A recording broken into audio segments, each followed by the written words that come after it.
When you think about your education, what's the first thing that comes to mind? Is it that diploma hanging on the wall? Maybe a line item on your resume? Well, today let's reframe that. I want you to think about your education not as a piece of paper, but as a toolkit, a collection of really valuable instruments you've been putting together your whole life to build your career. This isn't a new idea. The great economist Alfred Marshall absolutely nailed it when he said this. He understood that investing in people, in their skills, their knowledge, is the most valuable investment there is. And that idea, right there, is the foundation for everything we're going to talk about. And this investment creates what we call human capital. It's basically the economic value of everything you can do. Let's stick with our toolkit analogy. Think of it as your personal human capital toolkit. Every time you learn something new, you're adding a tool. That degree, that's like a new power drill. A training certificate, a new set of wrenches. The more tools you have and the more diverse they are, the more value you can create. So we have a pretty solid grasp on how this toolkit helps someone in a traditional job, right? But what about a totally different kind of worker? What about the person who decides to go out and build their own thing from scratch? And you know what? This is a massive blind spot in most of the research out there. So many studies on education and income just ignore self-employed people, which is crazy. They're a huge part of the economy. But thankfully, we've got this amazing data set from the National Survey of College Graduates that finally gives us a window into this world. It lets us ask, does a fancy toolkit actually help you build your own house? So we're diving into this incredible study by Hatis Karahan, looking at almost 14,000 self-employed American college grads, and the level of detail is just wow. It lets us connect the dots between specific degrees, even specific majors, and whether or not entrepreneurs actually succeed financially. And what this data shows us is, well, it's fascinating, and probably not what you'd expect. Let's start with a really stark difference the study found right away between men and women. All right, so just look at this chart. For men, the trend is crystal clear. See the bar for a bachelor's degree? Being self-employed already pays more. Now follow the bars over to the right. Master's, professional degree, PhD. That gap gets wider and wider. So for men, the more advanced their degree, the bigger the financial payoff for being their own boss. But now, look what happens when we check the data for women. The whole story just flips on its head. Notice for a bachelor's or a master's, the bar for a regular salary job is actually higher than for self-employment. The money only tips in favor of entrepreneurship at the very highest levels of education.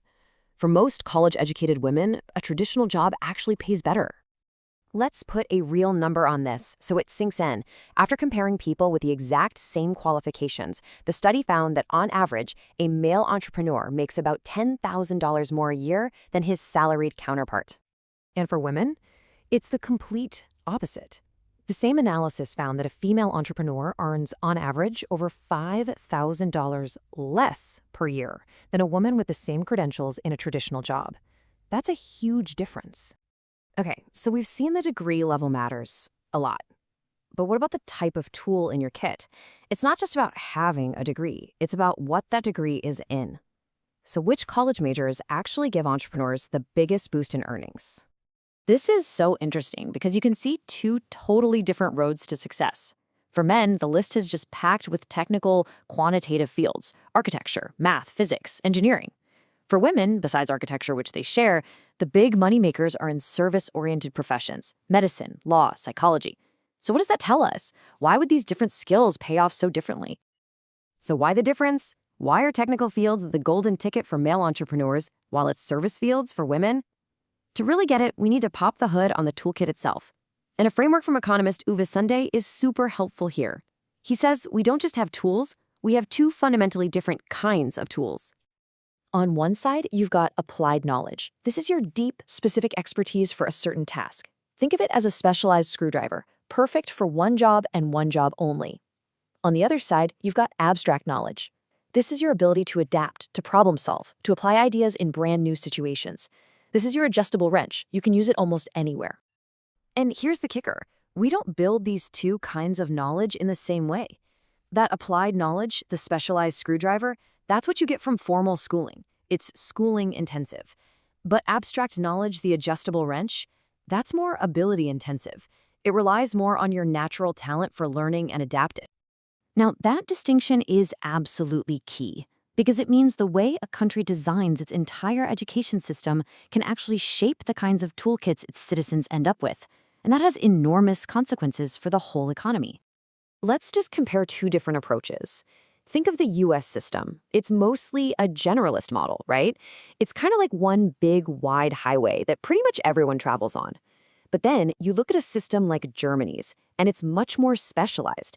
It's less like a highway and more like a complex subway map with tons of different lines, apprenticeships, vocational schools, all running alongside the traditional universities.